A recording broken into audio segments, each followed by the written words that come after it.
எங்க கிளம்பிட்டீங்க? செஞ்ச தப்புக்கு தண்டனை தேடித்தா. புரியலையே. ஆமா, தப்பு பண்ணா பொண்ணு தர்மத்துக்கு பயப்படணும், இல்ல அதர்மத்துக்கு பயப்படணும். ரெண்டுக்கும் பயந்துகிட்டு நாங்க எத்தனை நாளைக்கு இருக்க முடியும்?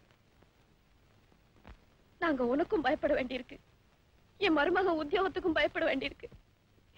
ஆறுமுகம், உன்ன மாதிரி அடுத்தவங்களை கொலை பண்றதுக்காக மிருகம் மாதிரி நாங்க அலையல. ஒரு மிருகத்துக்கிட்ட இருந்து என் மகளோட மானத்தை காப்பாத்துறதுக்காக அந்த கொலையை செஞ்சேன். என்ன பொறுத்த வரைக்கும் அதுக்கு பேர் கொலை இல்ல, தாய் பாசம். தாய் பாசத்துக்கு தண்டனை தூக்கு கயிறுனா அதுக்கும் இந்த தாய் தயாராயிட்டா. நடந்ததையெல்லாம் என் மருமகன் கிட்ட சொல்ல போறேன். என்ன அவர் நம்பினார்னா என் மக கழுத்துல தாலியை கட்டட்டும், இல்ல என் கழுத்துல தூக்கு மாட்டட்டும்.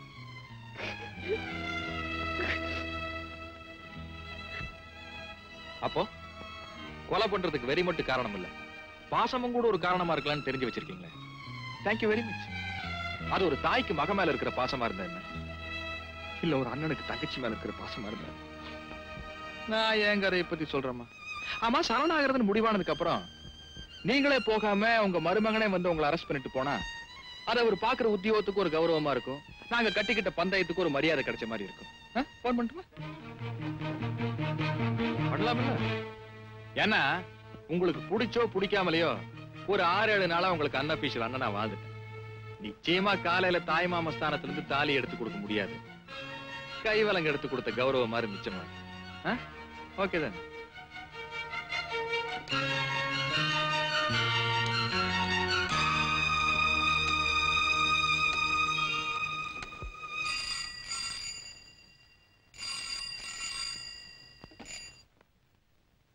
இன்ஸ்பெக்டர் பாலு, நீங்க தேடிட்டு இருந்த கொலைகாரன் நாளைக்கு மத்தியானம் 12 மணிக்கு அவனே போலீஸ் ஸ்டேஷன்ல வந்து சரண்டர் ஆயிரும். ஓகே?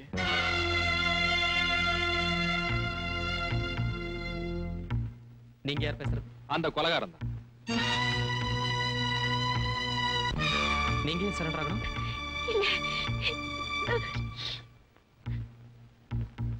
ஒரு நாட்டுப்பட்டு தான் நீங்களா வந்து பிடிப்பீங்கன்னு வெயிட் பண்ணி பார்த்தேன்.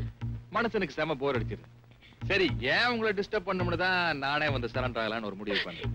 நான் சொல்றத கேளு. இது பாரு. கொஞ்ச நேரத்துக்கு சும்மா இருங்கம்மா. கொஞ்சம் பொய் சொல்ற. நான் சொல்றத கேளு. பேசிரு. எந்த கொலைகாரனும் தான் கொலை செய்யலைங்கிற பொய்யத்தான் சொல்லுவான். கொலை செஞ்சேன்னு உண்மையை ஒத்துக்க மாட்டான். ஒத்துக்கிட்டா தண்டனையில இருந்து தப்பிச்சுக்கலாம்னு சொல்றியா?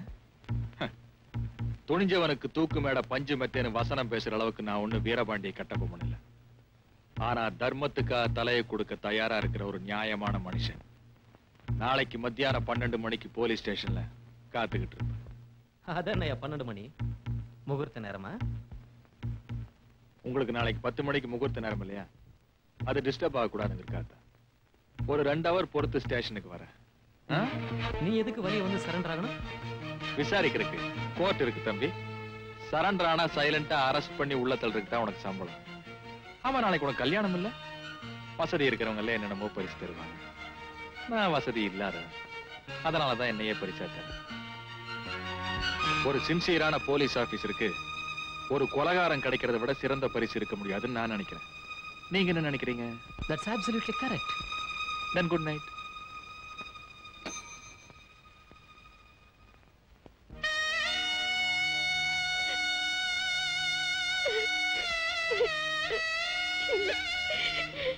இல்ல.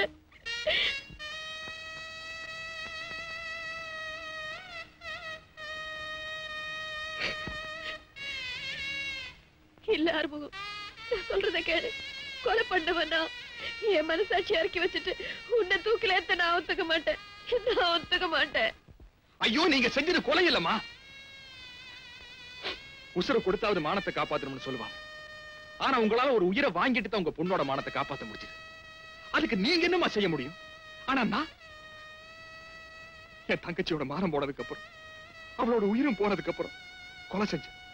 ஏன்னா என் மனசுல இருந்தது வெறி. அதனால நான் செஞ்சதுக்கு பேரு கொலை. எந்த அயோக்கியனை, எந்த மிருகத்தை, எந்த குற்றவாளியை தண்டிக்கணுங்கிறதுக்காக ஜெயில இருந்து தப்பிச்சனோ அந்த அயோக்கியனை, அந்த மிருகத்தை, அந்த குற்றவாளியை நீங்க எத்தனை வாட்டியமா சொல்றது? அதுக்கு பேர் கொலை இல்ல, அதுக்கு பேர் தீர்ப்பு. அம்மா நீங்க நீதிபதி. நீதிபதியோட கையில விளங்க மாட்டேன், தெய்வத்தோட கழுத்துல தூக்க மாட்டேன். அதெல்லாம் நம்மால ஒத்துக்க முடியாதுங்க. இல்ல அருமகம், நான் மனுஷியாவே இருந்துட்டு போறேன். பாத்திரத்துல ஒருத்தரை சாகடிச்சது போதாதுன்னு அதை ஏத்துக்க நீ கிடைச்சிட்டேன்னு உன்னை நான் சாகடிக்கவா? வேணாம்ப்பா, வேணாம். அப்ப போய் சாவுங்க, எவருக்கு என்ன? ஆமா, நீங்க தப்ப ஒத்துக்கிட்டு கோர்ட்டுக்கு போகலாம். அங்க நீங்க செஞ்சது கொலையே இல்லைன்னு நிரூபிச்சுட்டு வெளியே வரலாம். சட்டத்துக்கிட்ட இருந்து வேணா நீங்க தப்பிக்கலாம். ஆனா சமூகத்துக்கிட்ட இருந்து ஜானகி தன் பொண்ணோட மானத்தை காப்பாத்துறதுக்காக கொலை பண்ணாளா, இல்ல பொண்ணோட மானம் போனதுக்கு அப்புறம் ஆத்திரத்துல கொலை பண்ணாளான்னு இந்த ஊர் பசங்க அறிவு கட்டத்தனமா உங்களை பார்த்து ஒரு கேள்வி கேட்பாங்க. அதுக்கு நீங்க என்ன பதில் சொல்ல போறீங்க? இவ கெட்டு போகலன்னு எந்த கோர்ட்ல உங்களால நிரூபிக்க முடியும்? என் பொண்ணு கெட்டு போல, என் பொண்ணு கெட்டு போலன்னு நீங்க ஓன் உட்கார்ந்து ஒரு மூலையில அழுவீங்க. எல்லாம் ஓரமா நின்னு சிரிப்பாங்களே ஒழிய எந்த பரதேசி பையில உங்களுக்கு ஆறுதல் சொல்ல வரமாட்டான்.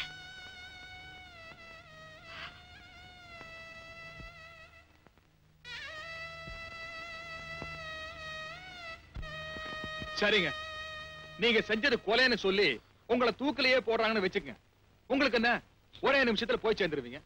ஆனா உங்க மருமகனை நினைச்சு பாருங்க, இப்படியெல்லாம் தானே முத்தம் கொடுத்திருப்பான, அவன் ஒவ்வொரு வினாடியும் செத்துக்கிட்டு இருப்பானே. அது அவனுக்கு இவளுக்கு நீங்க வாங்கி தர ஆயுள் தண்டனை இல்லையா? என்ன ஆறுமுக சொல்றது கரெக்ட்னும் படுது, ஆனா ஒத்துக்கிறது கஷ்டமாவும் இருக்குது. அதனால தாங்க நீங்க தெய்வம்.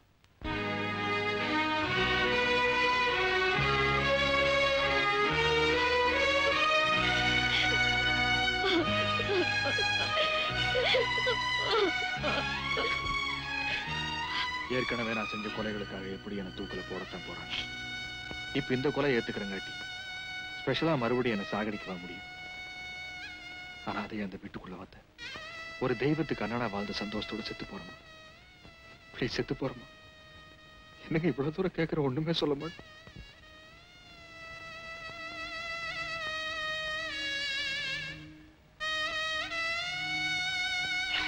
ஆத்தாளு மாளு மூஞ்சி மூஞ்சி பாத்துக்கிட்டு இருந்தா எப்படி? விடிஞ்சா கல்யாணம் எல்லாம் அப்படி அப்படியே கிடக்குது. நீங்க விடமுன்னா சும்மா இருக்கலாம். தாய் மாமன் நான் சும்மா இருக்க முடியுமா? வேலையை கவனிக்கணும். எந்திரிச்சு போய் மூஞ்சி கழுவுங்க.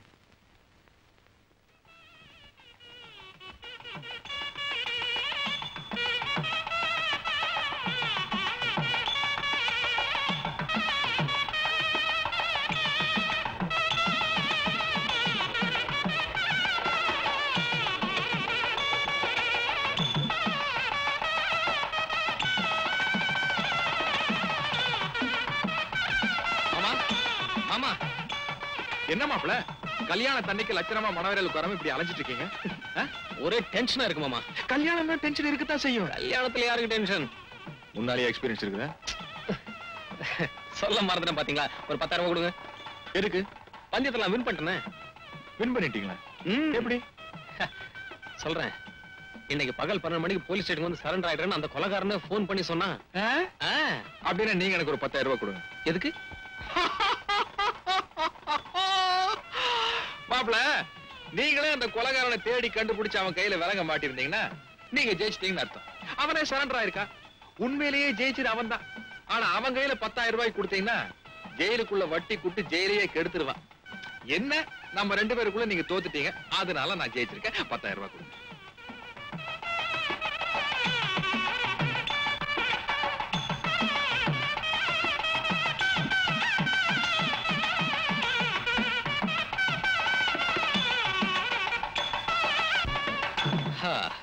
மாமோய், சொன்னபடி நீங்க ஜெயிச்சிட்டீங்க. இந்தாங்க 10,000 ரூபாய். இத கல்யாண பரிசா வச்சுக்கோங்க. தேங்க்யூ. மாமா மாமா மாமா, என் கூட போலீஸ் ஸ்டேஷன் வாங்க. அந்த கொலைகாரன் யாரும் உங்களை காட்ட வேண்டாமா? உங்களோட வரணும் இல்லையோ, உங்களுக்கு முன்னாடி நான் ஸ்டேஷன்ல இருப்பேன். அவனை பார்க்கணும்னே எனக்கு அவ்வளவு டென்ஷன். மாப்பிள, அடுத்த கேஸையாவது நீங்களே சுயமா தேடி கண்டுபிடிங்க. ஓகே. தாலி கட்டி.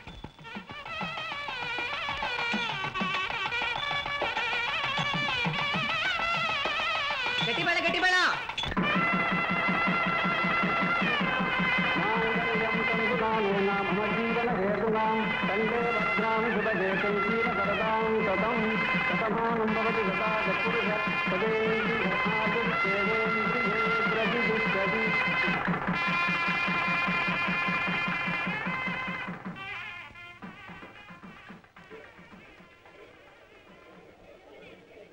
ஃபாதர், மாமா எங்க?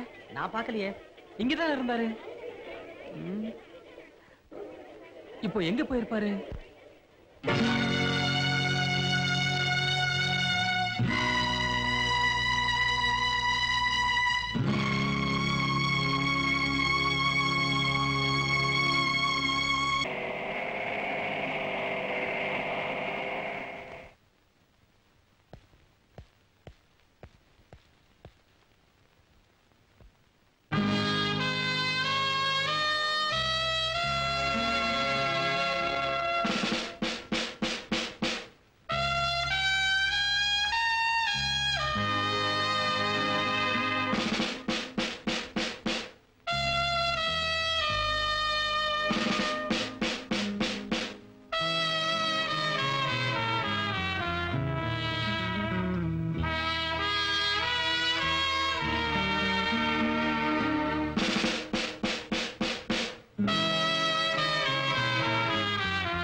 என்ன மிஸ்டர் ராவ்பாயில் ஆறுமுகம்? Sorry, uncle.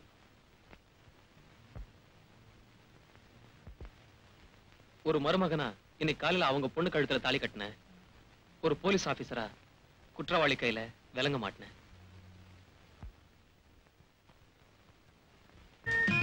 மாப்ள, I like Indian police.